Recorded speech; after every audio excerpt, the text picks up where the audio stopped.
Eu tô hoje aqui com Dani Feldens. Posso chamar de Dani? Pode. Dani, antes de eu falar qualquer coisa, te apresenta rapidinho pra câmera, quem tu és, por que que a gente tá conversando hoje, vai lá. Sou Daniela Dalmolin Feldens, estrategista de marcas, profissional de marketing, já há alguns anos no mercado, atendo diversos segmentos, mas acabo atendendo muito segmento do têxtil por conta do meu histórico na indústria têxtil. Dani, eu acho que fala de marca e a gente fala muito de loja, então eu queria entender um pouquinho a tua visão, porque eu acho que uma coisa que me pega muito é quando a cultura de uma, e aí eu vou trabalhar a cultura, né, o conceito de cultura enquanto marca, são muito correlatos e aí isso precisa chegar para o consumidor final, e no varejo físico quem leva isso é o colaborador. Como é que tu enxergas a importância disso? Se tu achas que isso é importante, porque o consumidor sente, ele não sente, como é que funciona isso para ti? Obviamente, super importante, né? Eu acho que sim, o consumidor sente, às vezes o consumidor hoje ele é muito informado, então às vezes ele sabe muito mais da marca do que um próprio colaborador, e isso muitas vezes não é culpa do colaborador, e sim de toda a organização, e é difícil mesmo chegar isso lá na ponta. Acho que o primeiro ponto é que muitas vezes as empresas não têm a cultura certa, né? Ou não tem uma estratégia bem definida, ou se tem, ela está lá num papel guardada e ela não é vivida. E se ela não é vivida, ela não faz parte da cultura, né? Então acho que esse é o primeiro ponto, assim, como fazer com que a estratégia vire de fato cultura e as pessoas defendam o que a empresa é, o porquê ela é, independente do setor que ela está. Isso não é uma função do marketing, né, ou do endomarketing.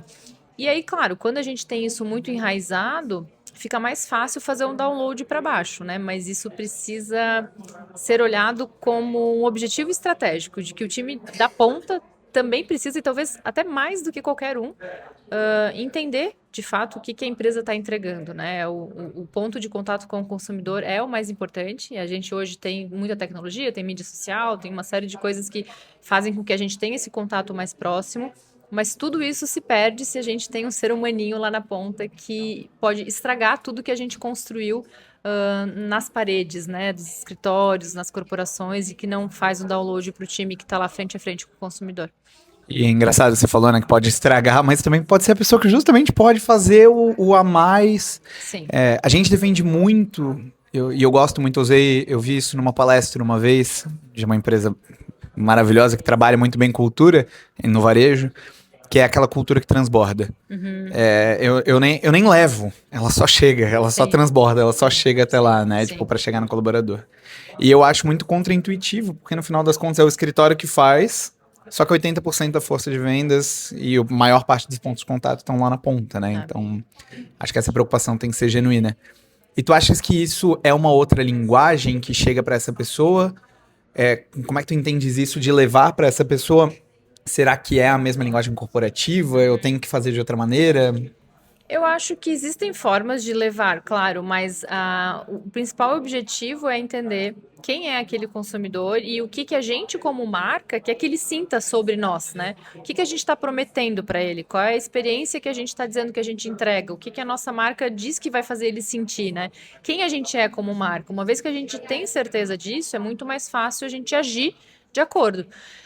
Eu sempre falo muito de que cada marca ela tem um jeito mais adequado de ser, de se portar, de acordo com a estratégia dela, né? Não tem muito certo ou errado. Então, se eu tenho toda uma estratégia na minha comunicação, que eu tô falando que é uma marca, sei lá, super divertida, próxima, calorosa, e aí quando eu chego para me relacionar com a marca, isso não existe, eu tenho uma ruptura, né, muito grande. Então, tudo precisa estar muito interligado, senão, de fato, a gente não vai fazer com que a percepção de marca que a gente decidiu lá numa mesa de reuniões, ela não vai ser construída, né, se a gente não tiver tudo bem formatado. Não é fácil? Não, não é fácil.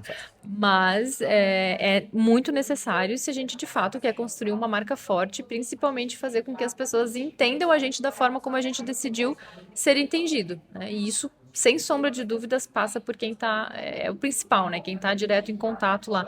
E às vezes a gente fica pensando muito em mídias, em grandes campanhas e uma série de coisas, e está pecando justamente no básico, no essencial, que fica esquecido, porque às vezes ele não é tão glamouroso, né? Ele é difícil, na verdade, ele é o Muitas vezes é contrário. zero glamouroso, né? Exato, e tem muita rotatividade de time, e aí porque tem meio que desanima, mas essa é a vida e tem que ser feito. Legal. Nossa, Perfeito. Muito obrigado. De Prazer nada. falar contigo.